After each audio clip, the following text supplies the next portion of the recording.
You're listening to the Presidential Experience Podcast, the place where we chronicle man's search for meaning over money.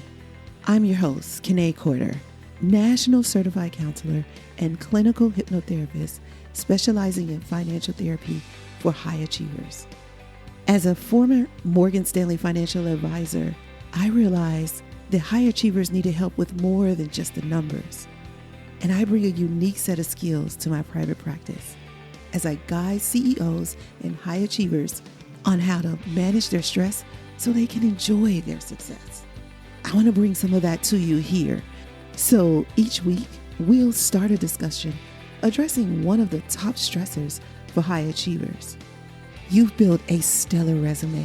Now it's time for you to build a stellar life. Your hard work brought you money. Now it's time to turn that money into meaning here on the Presidential Experience Podcast.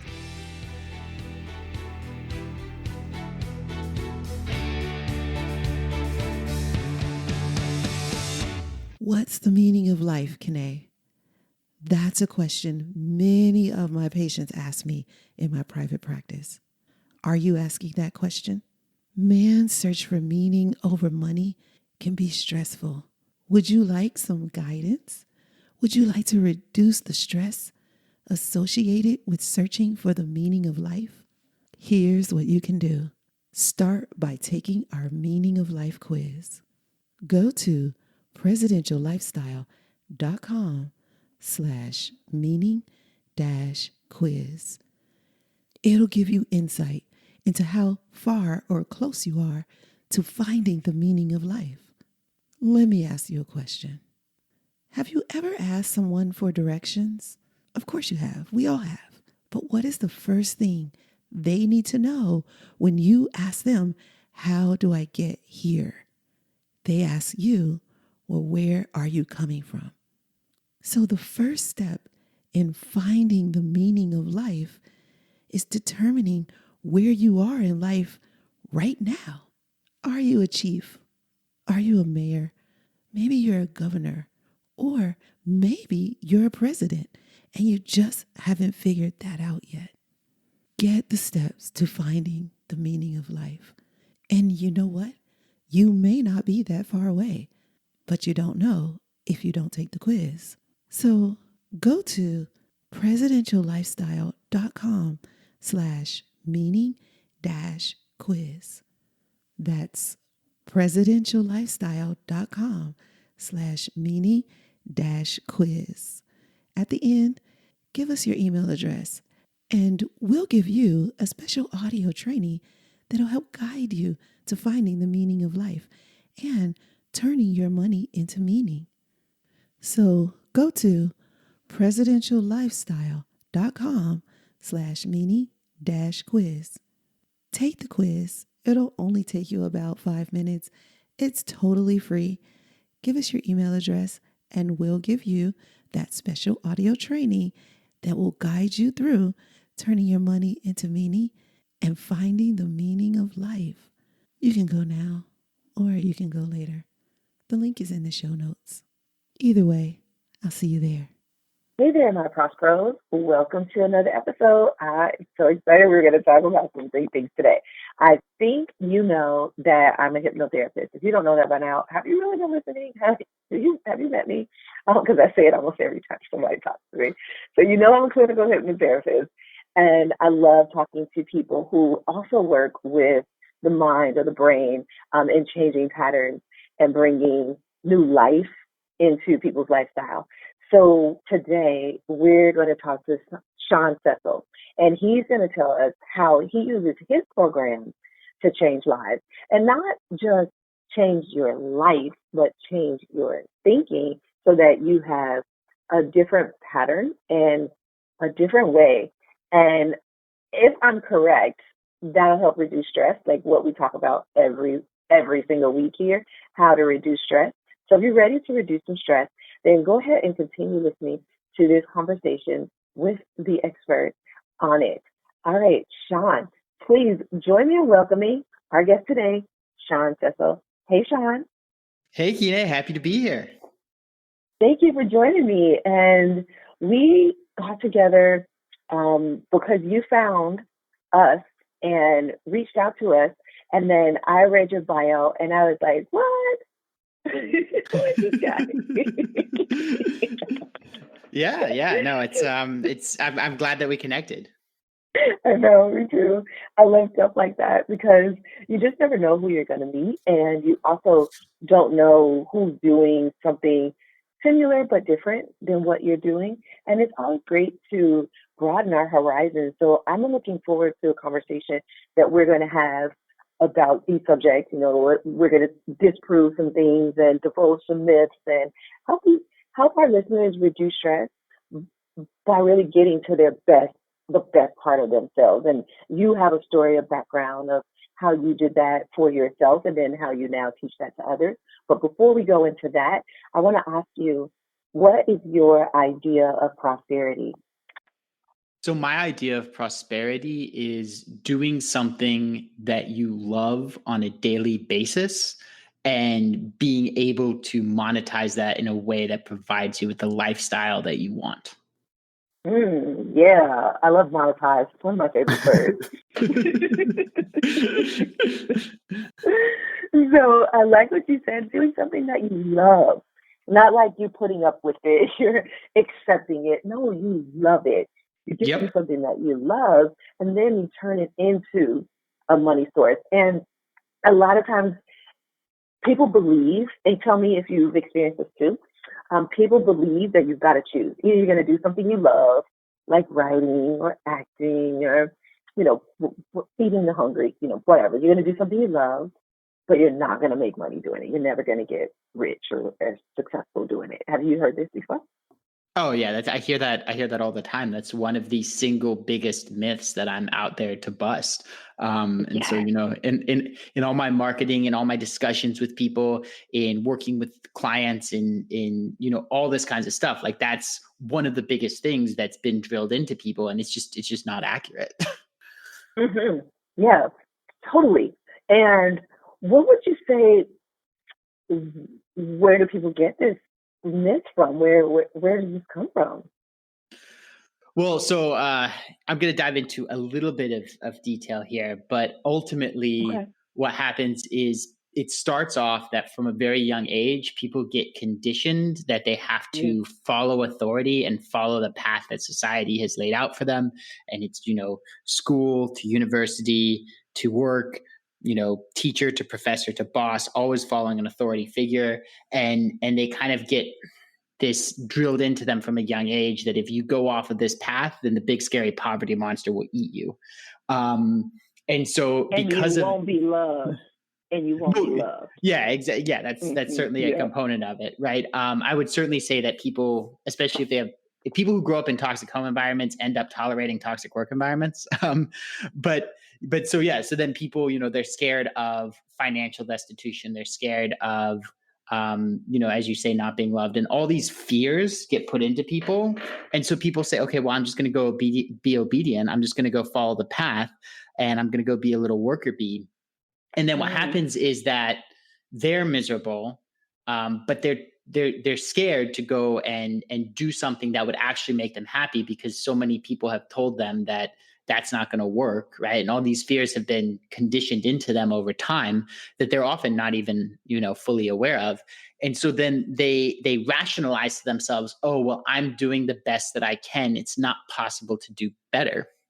Now, Mm. there are obviously a lot of examples of people who are loving their career and are making money. And so they kind of, cognitive dissonance, they just kind of ignore those. Mm-hmm. Statistically, according to Gallup, 15% of people really do love their job or love what they're Wait, doing wait, for wait, work. wait, Hmm? wait. 15? 1 15, 5? yes, 1 5, which means 85% do not. That is so sad. It is sad. It is sad.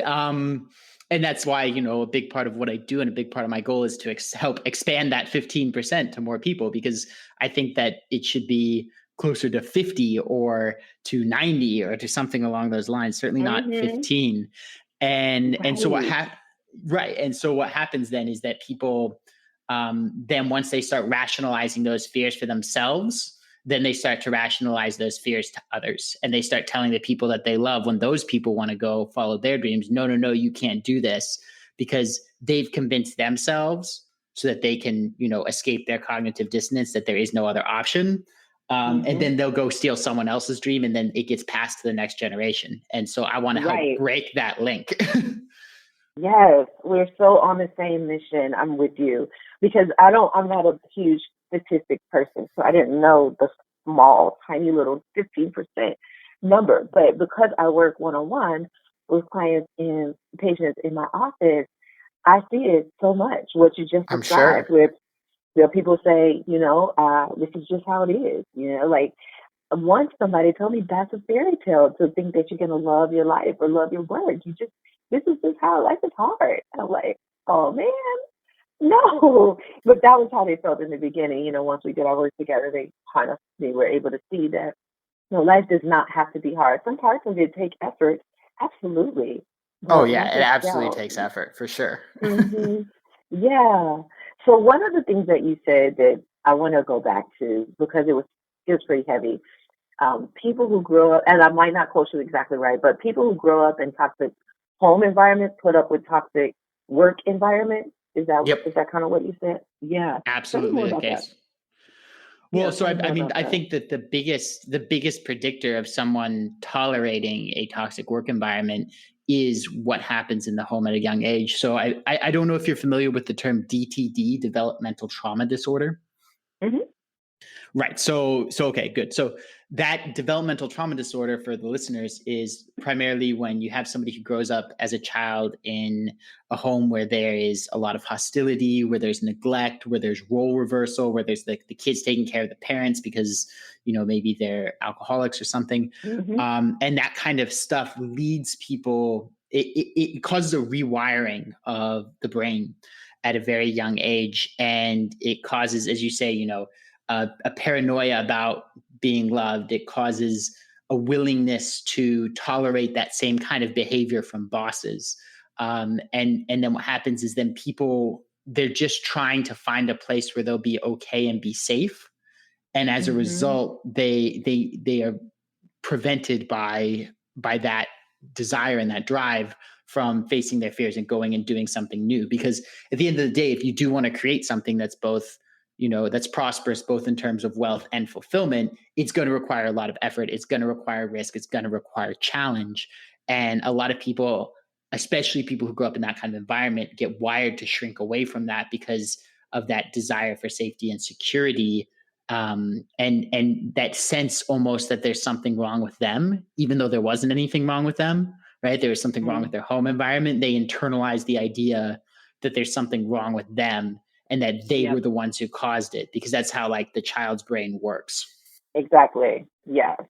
Yeah. And it's so confusing for the child because, from 0 to 5, 0 to 7, or they're interpreting, they are taking in all of this information and determining who they are, who the world is, how they need to show up in the world, what they need to do to protect themselves.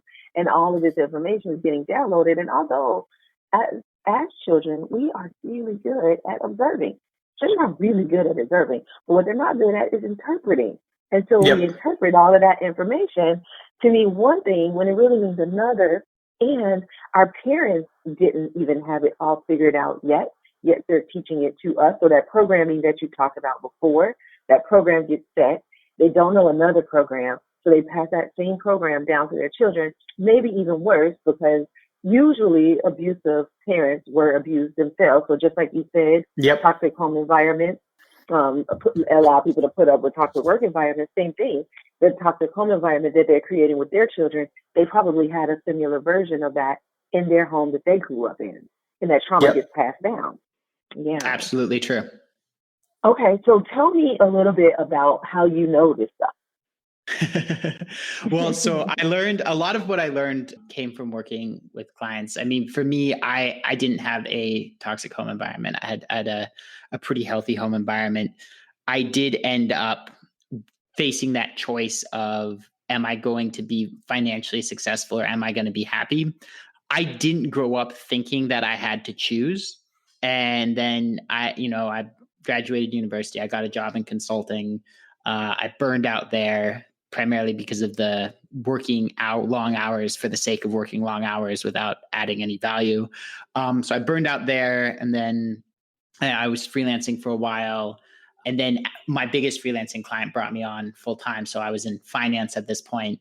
And then I burned out again, both because my boss was pretty bipolar and also because I wasn't doing something that genuinely fulfilled me. And I got to this place where I had never believed that I had to choose, but then I felt like I did. And that belief was something I just couldn't accept. The idea of either being unhappy or being broke for the rest of my life, neither of those two options was acceptable to me. And I got really depressed. It got to the point where I was suicidal, where I was, literally staring down the barrel of my pistol and finger on the trigger kind of thing. But I had this spark of hope that I could figure something out, or that somehow, somewhere, some answer would find me. And it ended up finding me, or I ended up finding it, or whatever term you want to use. Synchronicity is a wonderful thing. And the whole story of the synchronicity of how it happened is, if people think that all this stuff is just chance, there's no way that was chance. There's absolutely zero way that it was chance. So then I ended up figuring out that my function in this world is to absorb, process, and transmit information. That is what I'm built for. That's what I'm good at. That's what I love. And then I had to say, okay, how do I operationalize that? So then I figured out, I went through a couple different options of how to operationalize that, and found out that the best lifestyle, highest reward one would come from becoming a coach, but that it would require a hell of a lot of work to actually, build it into what I wanted to build it into. But I'm not afraid of hard work. So I set off on that journey. And in the process, I have directly spoken to one-on-one well over 1,000 people about the challenges of burnout and escaping a burnout job, because that was the first problem that I set out to solve. Right. I want to solve a lot of different problems, but the first one that I really wanted to help was the one that I myself had struggled with, was finding purpose and building a career around that. And so in the course of all those discussions, I've seen people who came from similar backgrounds to me, but much more often people who came from very different backgrounds. And so that's kind of how I've observed this and how I've come to understand all this stuff. Absolutely.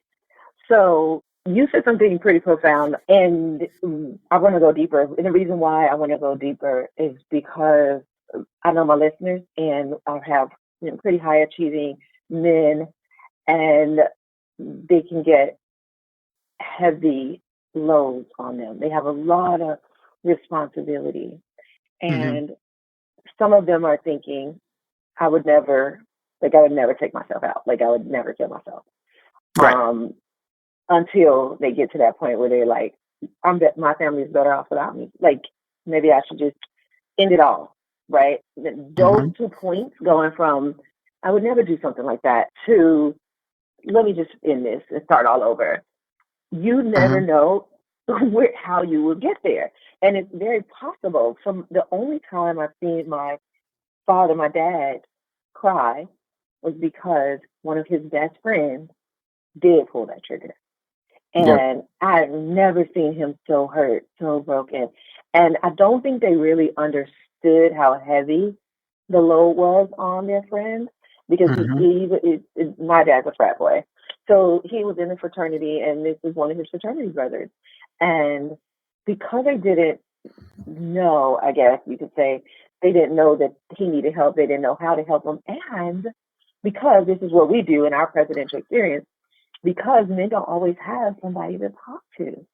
They get this how they get to that place is because they're so isolated.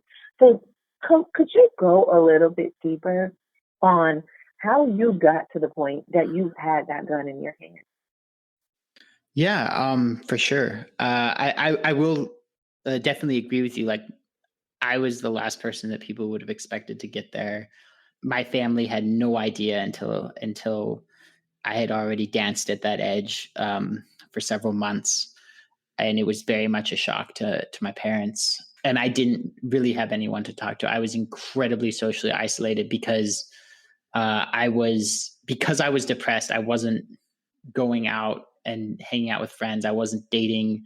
At work, it was just me and my boss, who was, would alternate between being incredibly, praising me from here to high heaven and then being verbally abusive. And you never knew what was going to happen. And like, that was the only real social interaction I had in my life. So I'm sure that played a role. But for me, I think it was different than many people who end up suicidal, because many people, they have this deep fear of death. And what happens is they get emotionally overwhelmed, and they get to the point where the pain is just too much, and they say, hey, listen, let's end it all, let's re-roll, and either go on to the afterlife or get reincarnated. Whatever it is better than this. Right. I don't know what it is, but it can't be worse than this. Can't be worse than this. And it's a very emotional decision. And yeah. For me, it was, and I know this because I've spoken to a lot of people about this subject. For me, it wasn't an emotional decision, because there was no fear of death involved. For whatever reason, I've always been very comfortable with the idea of death. For me, it was this life, I have two paths in front of me. Neither of them is good. And so from like a logical place, I would just rather not. But it wasn't a, hey, let's make this pain stop right now kind of thing, because it just hurts too much right now. It was, I don't see a future in which I can be happy. And from a place of calm, almost, it was like this calm resolve. But I think it was because of that calm resolve that I had that spark of hope. Because when you're emotionally overwhelmed, when you're in a state of extreme pain, hope does not flicker. The only thing that really stops people there is the fear, right? The fear of death, the fear of this. And so I ended up coming back from that brink for a very different reason than most people. Yeah, that's a good point. I don't know if you know that I'm a therapist, and one of the ladies I talked to, she said that she thought about the reason why she didn't do it was because she thought about who would have to clean up the mess afterwards. Right. So it's such a woman thought, right? Yep. That's actually one of the most common reasons people don't, by the way. It's they think about the blood, they think about the person cleaning up, they think about that very immediate kind of thing. Even though, like, if you're gone, like, you're not going to be around to care. Exactly. Yeah. So where did that glimmer of hope come from for you? I honestly don't know. I don't know. I don't know. I just know that there is something deep down poked me to just try a little bit longer. And then I did, and I ended up finding my purpose, and I found a way to monetize it. And, now I live a prosperous life in the term we defined earlier, doing what I love, making, pretty good money and helping people change their lives. So it's very fulfilling. And it's not something that I believed would be possible back then, but I'm very glad that that glimmer of hope kept me going, because I did end up solving that problem, and I ended up helping other people solve that problem. And so it's been quite the journey. But I couldn't do what I do today, and I couldn't be the man that I am today if I hadn't walked through that fire. So I don't regret any part of it. Yeah. So I'm going to say something, and then I'm going to shift directions just a little bit. But What I want to say is this conversation did not come up accidentally. So if you're listening to this and you're experiencing anything similar to what we just discussed, and you're thinking about killing yourself, committing suicide, hurting yourself, whatever the terms that you're thinking, if that be the case, I'm going to put some information in the show notes for you so that you can get some help and you can find that glimmer of hope that Sean talked about. So I want to make sure I said that. Yeah. And so the shift that I want to make, you talked about two things I want to talk about before we wrap up. So two questions. One, you talked about having that new lifestyle, that you're making pretty good money doing what you love. And I think what people believe is that there's this magic wand, right? You decide to put the gun down, and now all of a sudden, like just took off. Money just showered in. You opened the door, it was falling in. And you're like, woohoo! I'm in the money, right? And that's what they believe about the law of attraction, or even financial therapy, which is what I do. But tell me about that journey from okay, put the put the gun down to okay, there's another life. Let me build it and not like let me it had to wave be my built. magic wand. Yeah. Yeah, it definitely had to be built. It took a couple years, I would say. So for the first 6 months, I was living off of my savings because I'd made some good money in finance. So I was living off my savings and I was just in this pure creative flow, and that was great. And then the savings ran out and I wasn't bringing in a lot of clients and life was difficult. And that was, then things really started. I was like, what the hell am I going to do? And so I ended up, learning marketing from various people. I made some investments, one of which was a lot of information. And it was a weird program because it was, if you completed it, you got your money back because 90% of people don't complete it. So that was interesting. I got a bunch of free info. The second one was basically a scam, was a charlatan. The third marketing guy I got some help with really did help me up level my business.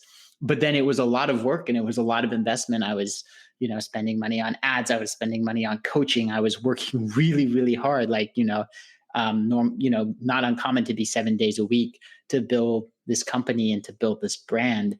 And so I would say that from 6 months to 2 years in business was because the first 6 months was all creative and it was living off my savings.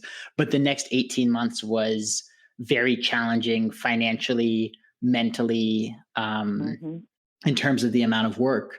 But it ended up, it did end up paying off. And so that's why I always tell people it's never going to be easy. It's always going to be worth it.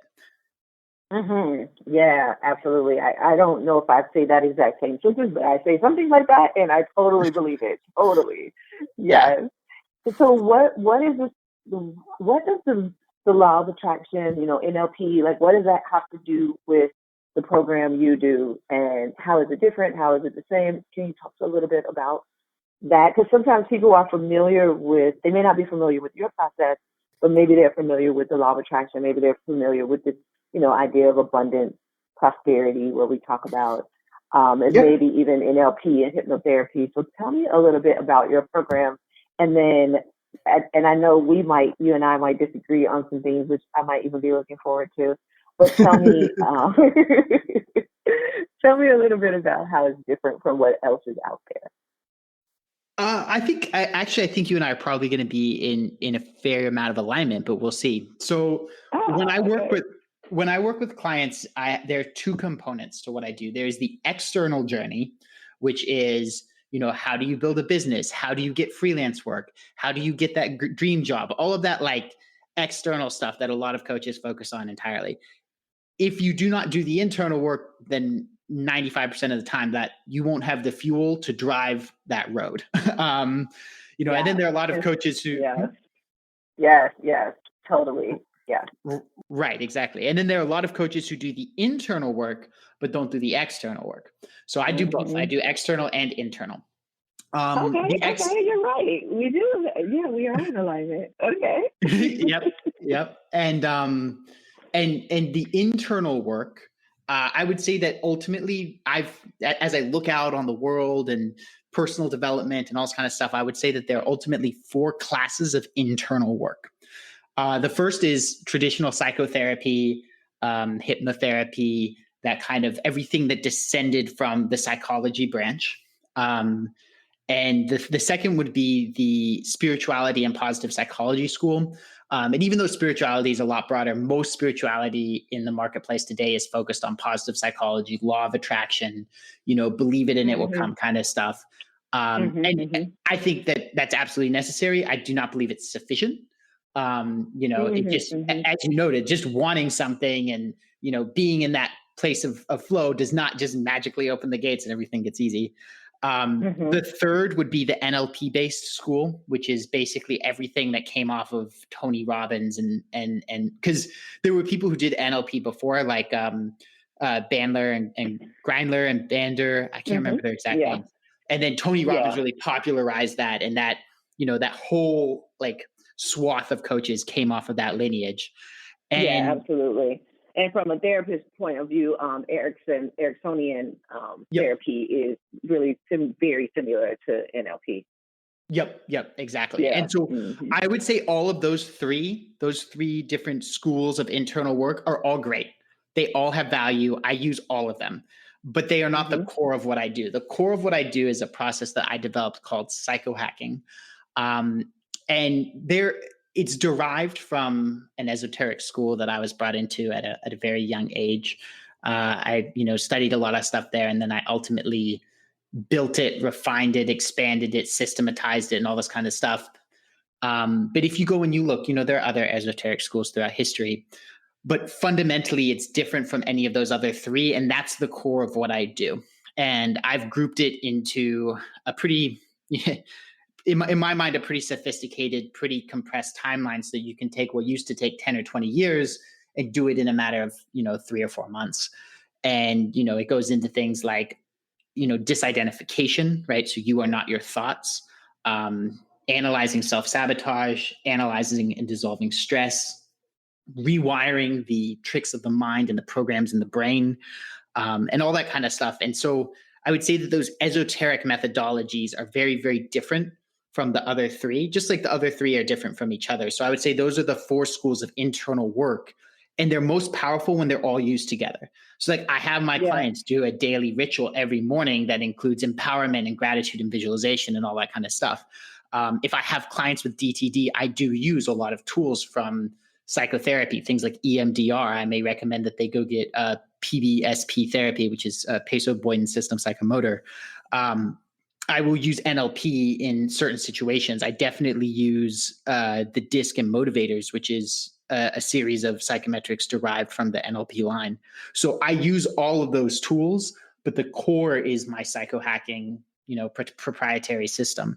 And then what happens is the internal and the external journeys come together and tie together at the end, because then I get people clear on what their purpose is. And then we operationalize that into a career with dream bridges. So the steps to get from A to B, because sometimes, if it's going to take 3 to 5 years to build, you have to provide for yourself in the meantime. Your job's totally toxic. You need a middle step. So then we'll kind of, tie it all together. And then people have the tools that they need to execute. They have their purpose because they've done the internal work. They've cleared out the static in their mind. And then that's what enables them to really go forward. Okay. So I think you might be right in the sense that we are in alignment.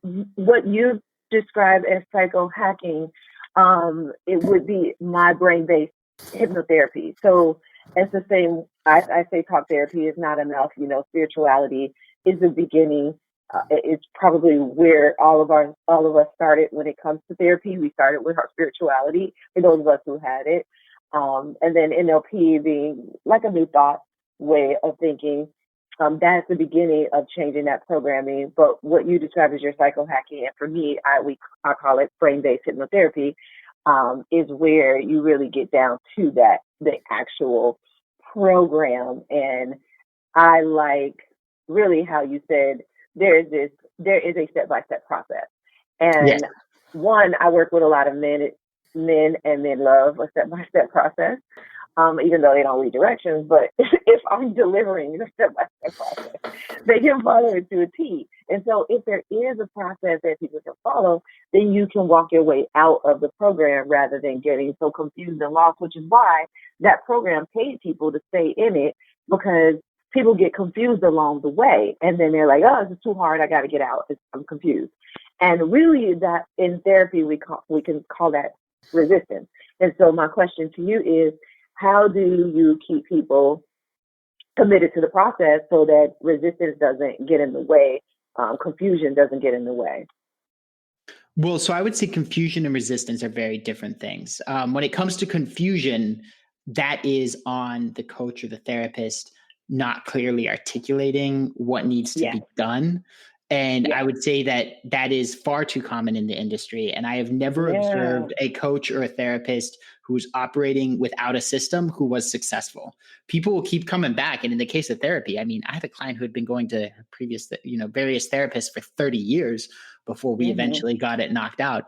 And I think that that's a travesty, right? The idea of, hey, listen, Yes. you show up every month for 10 years and you don't get the outcome. That to me is like, that's a failure on behalf of the coach or the therapist in my mind. And unfortunately, the way that the compensation works, because it's often paid monthly or weekly, it encourages, as you say, it encourages people to keep them in there and keep them confused and keep them trying to figure stuff out. I don't like that financial model at all because the incentives Mm. aren't aligned. I much prefer to pay for people to pay for outcomes. Um, Now, when we get into resistance, we're going to talk about this, but like you can't want it more than the client. But Yes. what I do with my clients is generally like when you sign up, like you pay for the outcome, for the system, for everything upfront, ready to go, full commitment. And now people are really vested, right? They're really Mm-hmm. vested, Mm-hmm. and that will normally keep people engaged, and that will normally keep people compliant. So that helps to some extent, but I try to make everything as easy as possible. So I mean, I have my clients on a coaching platform and it has a checklist, right? And it will tell you, read these chapters, listen to these audios, do these exercises. Once you do them, email them to me, and then we'll go back and forth. We'll get them approved, all this stuff. So it's just very simple. You log in, you check off the stuff bit by bit. When you check something off, the next task comes up. So that it's a very simple process, a very easy to understand process, and that there's a clear defined endpoint, right? It's not an indefinite kind of thing. Even for people with complex emotional challenges, when we go through the psychohacking process, what I do is I teach them how to use all of the tools.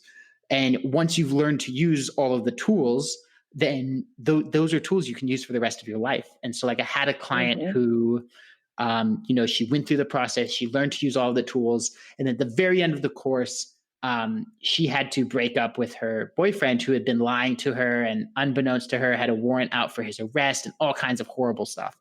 And so she realized that he'd been lying, that he'd been doing all these things, and she had to break up. And it was something that really hit her very hard. And so what we did is we broke down all of the different areas, all of the different tools that she needed to use, and on everything that she needed to use them on. So she had a step-by-step list to deal with a very complicated emotional situation. Mm-hmm. Um, Yeah. so that's how I deal with confusion. Is I make it, I systematize it, I chunk it down. Yes. For resistance, that is something where that's on the client much more Mm-hmm. than it's on the coach, right? Confusion is on the coach, resistance is on the client.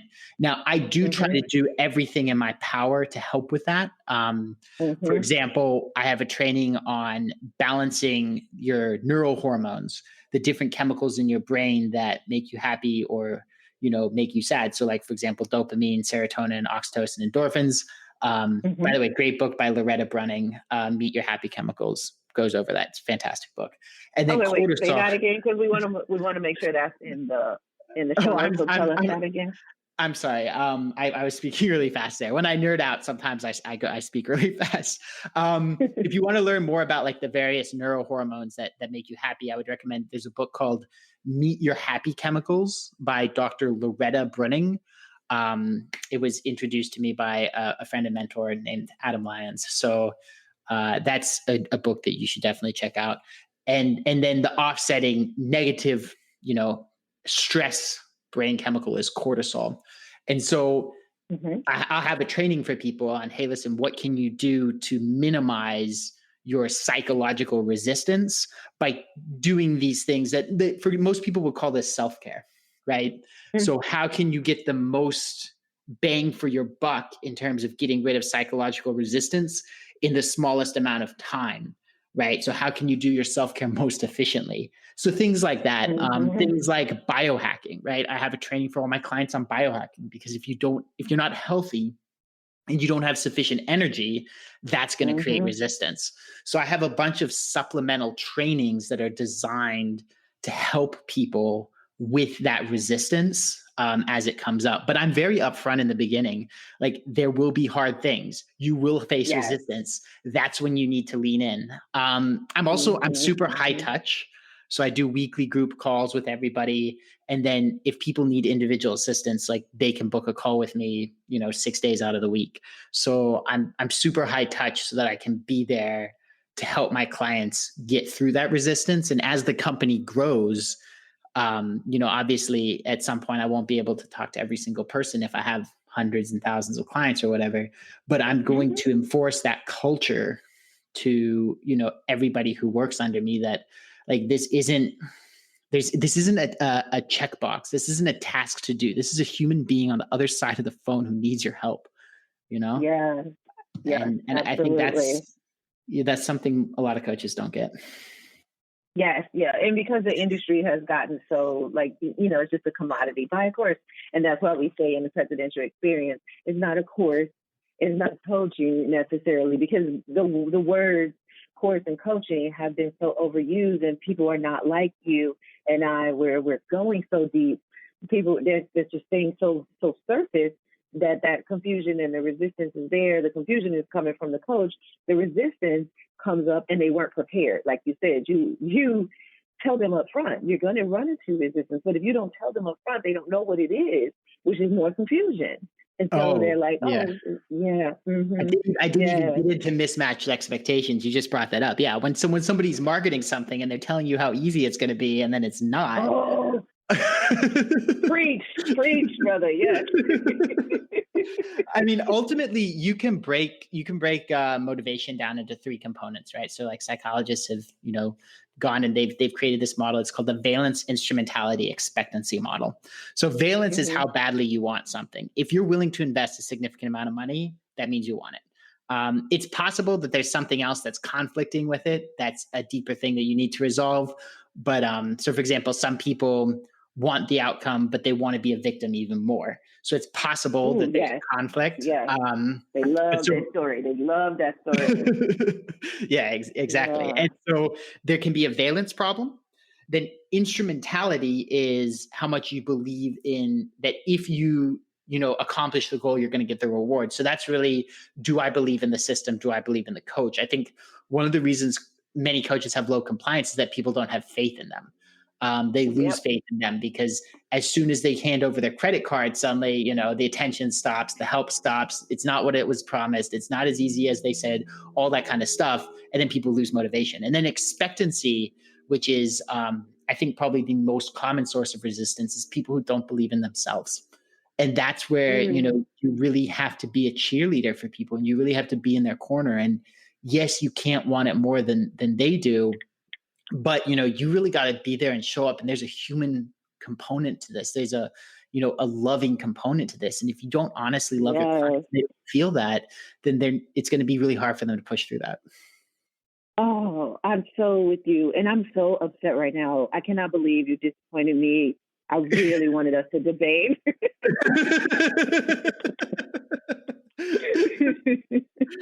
I was looking for a healthy debate, and it didn't happen. I'm so disappointed. No, you're right. Everything you said, I'm like, yes. So, but what I also love is I love talking to people who are in alignment, because there's not a lot of people out in the world like us. A lot of people are doing this just for the money. It's the end thing. It's a trend, but it's not a calling like it is for you and I. It is not. Yeah. And so I appreciate the work that you are doing. I'm so thankful that, I have a brother out here doing, on the grind with me, getting this, reaching the people. And thank you so much for sharing all that you share with us today. I do have one more question for you. And that is, what is the best advice you've ever received, or the advice you wish somebody would have told you along this journey? Okay, well, so can I answer with 2? Sure. Yeah. Okay. Best business advice I ever received from a purely business component was that empathy is a superpower when it comes to sales and marketing. Way too many people try to speak to their customers as if they're speaking to themselves. So they go in and they try to solve something that they would have wanted, which is a great place to start because they've got the Yes. expertise in solving it. But they speak to those people as if they were speaking to themselves, when in reality, like, it's a lot broader, right? There's a whole different set of perspectives around that same problem, and you need to speak to all of them, not just to who you used to be. You need Yep. to Yeah. transcend yourself and speak to the mission and the calling and that broader swath of humanity that includes the people you used to be and everybody else. And then the second one would be something that was told to me that was absolutely life altering from a mentor of mine, because after getting burned so many times, I was very distrustful. And Hmm. he told me, Sean, the walls that you're putting up to keep out the people who hurt you in the past are the same walls that are keeping you from the people who can truly help you. Hmm. Yeah. So true.